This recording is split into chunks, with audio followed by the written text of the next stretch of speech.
Hi guys, welcome to my channel. Today we are going to discuss about TENSEI SHITARA Slime Datta. So without any ado, let's continue. Chapter 155, First Battle Victory and Enemy Main Forces. Let out all of your power. I remembered that I did say such words. It's alright, I'm not yet on the age where I went senile. 1. Because only 3 years had passed since I was reincarnated. Such worry like that is unnecessary. But, were those words that I had said was really mine? Because I want to doubt the event happening on the large screen in front of me, so I only accidentally spilled out my thoughts. On the large screen in front of me, Tempest Army's overwhelming victory was projected. That's good. I didn't have any trouble of it, although the contents were too gruesome. The one-sided infringement war was progressing to astonishing state. Gobuta dashed through the battlefield with coolness unlike normal Gobuta, and he smashed a tank with a dash. Gable being Gable, he transformed himself into an appearance like a dragon devil too that looked strong, and then he smashed one enemy ship by one strike with an abnormally high energy 3. It was not only Gable, every member of Hiryu were not a laughing matter as they transformed too. I immediately realized they used Dragon Warrior transformation, but I didn't think that they could handle it without going berserk. And then the deciding factor was the explosion that occurred in the sky.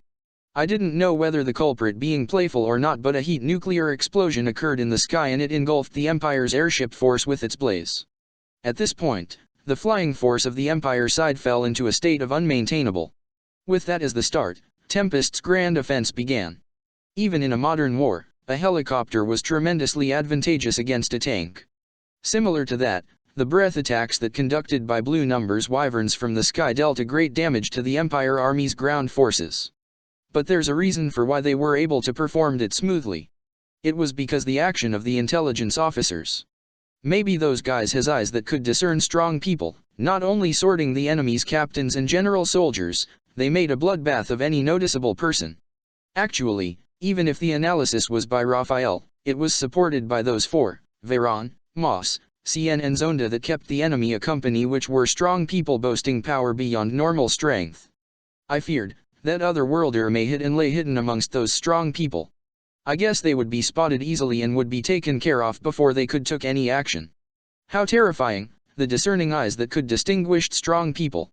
Meanwhile, an abnormality occurred in the strategic mobilization headquarters located in the rear of the Empire Army. Projected on the large screen was Testarossa and Ultima standing there smiling.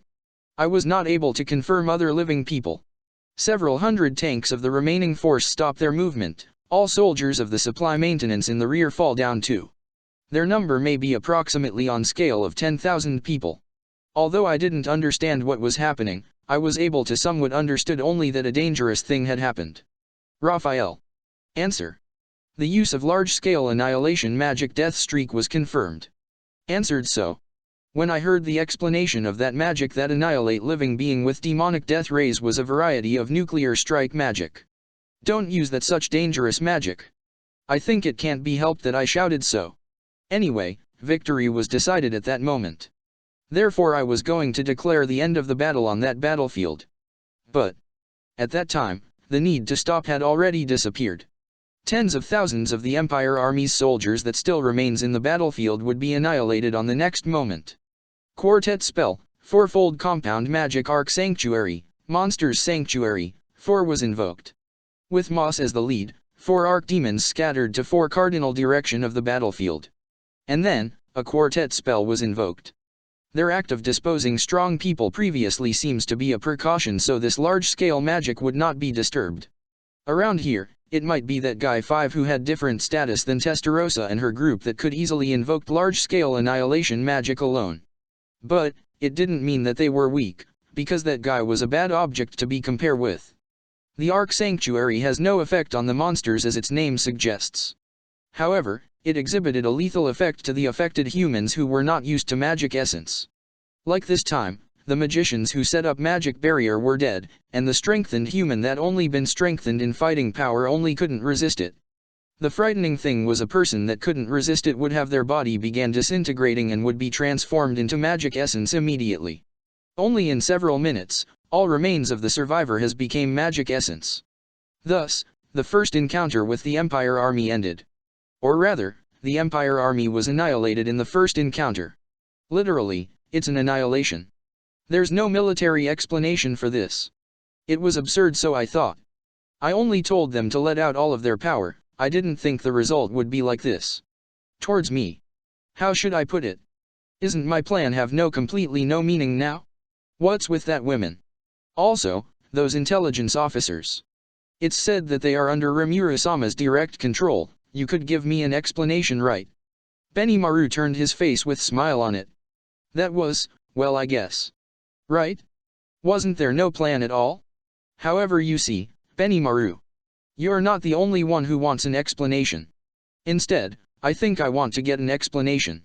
Even such excuses cannot express the feelings I had in mind. They were picked by Diablo, our new comrades. I thought it was bad if the enemy forces had someone with Demon Lord class ability, so I deployed them. They seemed to do their best a little too much. Oh well, Diablo would educate them from now on. I pushed it to Diablo and avoid it without any trouble. I mean, I didn't think that the demons acted unreasonably to that extent. Those fellows were too cool. Because they exterminated the enemy forces without any hesitation. However, rather than overdoing, they might get a bit cocky. I will educate, discipline, them later. To Diablo, who talking with smiling face, I didn't forget to say, moderately okay. To him. With this and that, the explanation about the situation ended and the damage of the first battle was confirmed. The battle ended without taking more than 2 hours since the battle began. A lot of injured seem to have appeared, but everyone have recovered now. Because everyone was given 10 high potion made in Tempest, so they seemed to be able to cure most of their wounds immediately. Also, people who I thought died at the beginning, in fact they seems to have their life saved thanks to the quick utilization of full potion owned by the commanding officer class. I can say that they carried out their role as bait splendidly under Benimaru's command. So there were few reason for Benimaru to be shaken. As a result, there was no casualties as the recovery potion was used greatly. This was an unimaginable big victory. However, it's not like there was no harm either. Gable and his Hiryu subordinates. They receive a great damage to their body because the special skill Dragon Warrior Transformation. This skill forcefully turns the user's body to become strong that rivals the Dragonoid. However, the effect didn't hold up more than 30 minutes, and can only be used once per 2 days. The reason was they would receive a excessive recoil immediately after the use and they couldn't move for 24 hours in that terrible state. Oh well, although it's good that we won by letting out all of our power, it's a skill that will self-destruct the user if used wrongly. This time, the penalty that was the recoil of Gable getting cocky, not just him alone as everyone in Hiryu's squad received the recoil too. They can feel glad it's only to that extent, so they can't help but think that. And so, the damages of the Empire's side. There was no prisoner of war. The reason why was because everyone had died. Their numbers were 240,000 people. Their souls were offered to me, so I can grasp the accurate number. This feeling might be like a guy who collects souls from his subordinates. After a while since the battle started, I felt the souls accumulated in intense rate. I evolved into a Demon Lord from the awakening of the Demon Lord seed after collecting 10,000 souls. Then what would happen in case of 240,000 souls? The answer was, no change. When I awakened as a true Demon Lord, it also meant that my evolution had reached its peak. That's right. Otherwise about this time Guy would killed and force the humanity to ruin to reap their souls. Most likely he refraining from slaughtering since his awakening because he realized instinctively that he cannot evolve anymore. However, it was possible to use it for things other than own evolution. Notice. The acquired soul had exceeded the regulated amount. Currently, it can be used for 2 individuals that linked to soul genealogy. The individuals that can be the targets are the following named monsters: Ranga, Benimaru, Shin, Gable, Gerudo, Diablo, Testarossa, Ultima, Carrera, Kumara, Zijin, Adelman. Those were individuals who has the qualification for Demon Lord Awakening. Regulated amount soul, 100.000 will be used. Would you want to perform the evolution of the subordinates? Yes/no. Raphael-san said such unthinkable things. Apparently, it's possible to awaken someone with the qualification for Demon Lord Awakening by giving them a specific amount of souls. Moreover, it came with 10 times of amount for my awakening. This is something no one ever knew about until now. Even if someone know about this, it's more cheaper to befriend one than to make one artificially 6. Guy might know about this. Therefore, he probably held the gathering of high-ranking people like Walpurgis so he could sort person who is worth to be his comrade. There might be another reason rather than just that. Perhaps I've overestimated him, though there's no chance that he didn't know about it too. Although I casually say 100.000 souls, I practically annihilated one large city. Something like that isn't an act you can do so easily. What on my mind next is the words, linked to soul genealogy. This is, probably, about connection of the souls via naming. The monsters evolved when I named them. I misused it casually, but I now understand that this is a considerably dangerous act. Because I consumed a large amount of magic essence, it leads to my own weakening. So, I stored the surplus of the magic essence 7 and use it. The reason such a thing is possible is because I had the convenient skill like the stomach of gluttonous King Beelzebub. I could understand that, if there was no such a skill I cannot use the saved up magic essence and could not perform naming to anyone so easily. Therefore, there are few people having subordinates with soul connection 8. I cannot deny the possibility that this is a privilege given only to me. And so, I said no. It has a too dangerous feeling and because I'm troubled in choosing whom should I choose. And there's also trouble about sorting the qualified person. If it's only based on magic essence quantity, then even Sui have the qualification. Anyway, it seems better for me to leave it aside for now because I don't understand it well. However, more than 200.000 people died. It's a massacre. And yet, I don't feel anything. At the time I already became a demon lord, I don't have any intent to make excuses as I murdered 10.000 people with my own hands. I endlessly thinking such things as the person who I slain also had a family. However, are the families that sent them innocent? If you think about this so, they have the responsibility of not stopping them. When war happens, death will surely follows. They will have to bear the responsibility of not objecting the public opinion of going to war. Even if it's a constitutional state or imperialism state, that doesn't change. Ignorance is a sin. Because saying I don't know can't be an excuse. Lack of imagination is also another sin. I think it's nonsense, if you start a war without even resolution that your relatives 9 could die and would only say your complaint after it's over. Turning your weapon to the civilian is also wrong as a person and as a country, but there's no right to complaint since the invading army was annihilated. This is because we're also face it with readiness of being annihilated. Though it's coming from me who get upset only by having my subordinates got hurt. In other words, feeling and reason are different thing. Also, the war has not over yet. It appears the main force of the Empire Army, the ground corps with total number of 700.000 people are going south from the border between Dwarf Kingdom and Great Jura Forest, invading towards Tempest. There's no time to be immersed in sentiment. 1 week had passed since the war started and finally the main forces of the Empire Army has invaded my territory. I gave the order of retrieval of the unharmed tanks and the wreckages of the broken airships to Go-Buta and his group. I also make Gable who recovered to work together with Go-Buta. There's no need to return in rush, as Benimaru had issued the instructions. Certainly, it's a huge win with only this 10. Though we must never let our guard down, the second corps still here, also Diablo is in high spirit. As for the intelligence officer, Carrera is assigned to Gerudo. In addition to that, Testarossa and the others have returned to the control room too. In case there's strong individuals in the main forces of the Empire Army, I will once again deploy them. But, the other executives are in high spirits too. Shin also want to head to the battlefield. Those demons, they're too showy. I'll go and show what kind of true strength is like. So, she is going to leave while saying such regrettable words although. Guarantee you are my guard.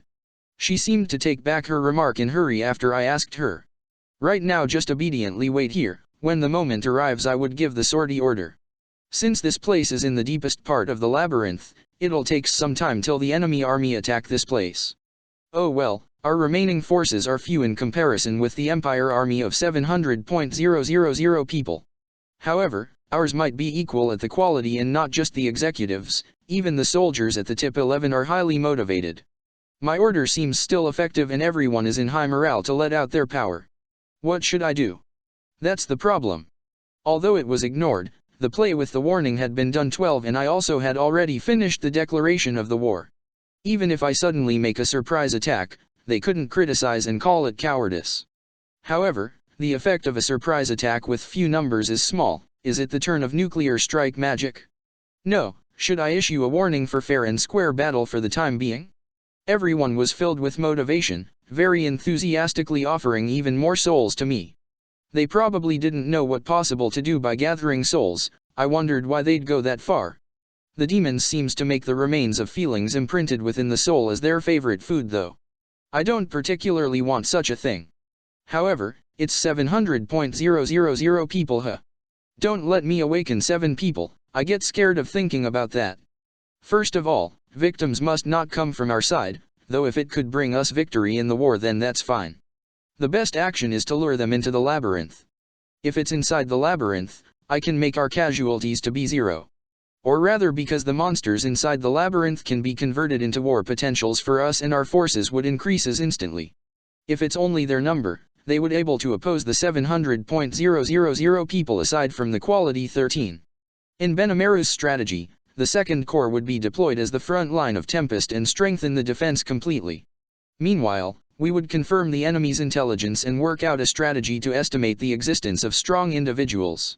Actually, the progress of a war in modern warfare were decided by the power of numbers, although in this world power of one strong individual could overturn the situation of a war as it was proven in the first battle 14.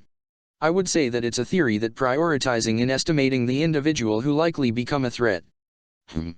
Certainly, it would be useless even if I sent a general nuclear strike because of the defense of magic barrier. However, I think it cannot defend against death streak. Should I make the demons, the intelligence officers to do a suicide attack and annihilated the enemy army? I thought that for a moment. But, the damage to the forest would be tremendous if I do that. Above all, I would say that I could lose my precious and strongest war potentials easily if by any chance the enemy could defend against the attack. It's common to make the defense of a big army completely sure. An individual who could use holy barrier seems to go to the front. Among the first strong individuals that defeated by Moss's group, there seemed to be a person who could erect such barrier. There's no meaning as it can't be used since they lost the means to defend against the large-scale annihilation magic. Benimaru's way was more skilled than me who was an amateur in tactics. Since I entrust everything to him, I should pose dignified. In the end, it progressed without any alarming event. Although the Empire Army's main forces went south after traveling near the former area of Pharma's kingdom, their aim was naturally, Tempest, after all. In the unlikely event that they began to march to the former territory of Pharma's kingdom, I planned to immediately attack them from the rear, but such worry was just a needless anxiety. Currently, Pharma's is where Yuma would raise and establish a new kingdom. We are secretly supporting them, but they still don't have the strength for a war. Even so, we have surveillance cooperation with Falmus. Because I thought that if possible I didn't want any harm come to them, I felt relieved by this result. By the way, there was even an proposal from the Dwarf King, asking if it was necessary to send a reinforcement, but I answered, there's no problem. Leaving them alone and let them to pass through just like that. It will be alright if they arrived at us. Everyone's opinions had settled on this conclusion. The Dwarf King said, then a cooperation in surveillance, and he successively passed information to my side. Well, actually there's no need for that, but we accept it as a form of goodwill. As I can observe any action one by one with surveillance magic, it's really convenient for times like this. Just in case, because Sui's subordinates were doing the surveillance in real time, there's no worry that the displayed images were incorrect due to illusion and the like. While monitoring the situation with such feeling, we're standing by in preparation towards the Second War. Because it's the same road like the invasion route used by the Holy Knights, along the way exists the labyrinth's entrance. If the Empire ignores the labyrinth and went full army to Tempest, the volunteers gathered inside the labyrinth could attack them from the rear. In this case, we must prepare for a huge casualties, but it could make up for the disadvantage because pincer attack is possible. We will decide what to do when they arrive to here. If possible, I want half of them be directed to the dungeon. It was uncertain whether it would went according to my wish or not, but in the end it developed just as I wished for. The forces of about 200,000 people passes the labyrinth and went toward Tempest City. The enemy's main forces of 500,000 people were encamped in the dungeon's vicinity. Probably, they might invading for capturing the dungeon while confirming the status of Tempest City's invasion sequentially. They seemed to be surprised that the city surrounding the labyrinth disappears, but they seemed to performing the capture of the dungeon without hesitating. It was greed. Being focused only on one of it would be inconvenient for us. Rather, there's no problem if they bite at the bait that's the dungeon, but we couldn't avoid a hard fight if the entire army was allotted for capturing our capital. Rather calling it as a skirmish, even allowing them to directly invade the decoy troops and leaking out some information, will make them meaninglessly lose their war potentials. If there's no need to split, dispersing the war potentials is a stupid move. It's a thought of an amateur, though I think there's no other choice but to crush as both of it. We won. To my muttering. Ah. It's our victory. So Benimaru answers in good mood. Substantially, victory was decided by the strategy.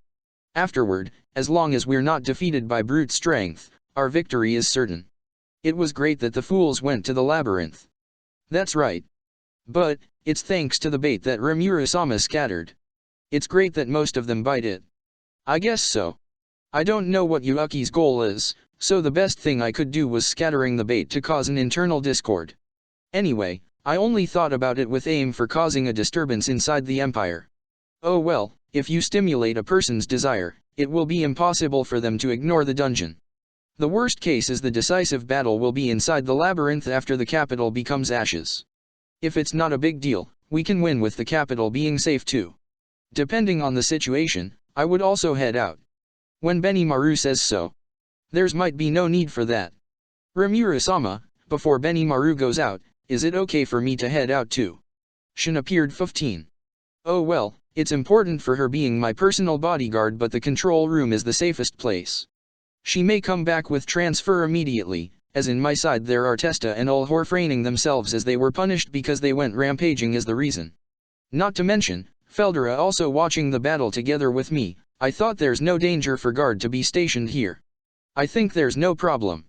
It might be hard for Gerudo's corps only, your corps might also need an actual combat experience. Go as I permit it, however, don't overdo it. Understood, thank you very much. Shin left the control room with face full of smile, face that says, how's that Benimaru?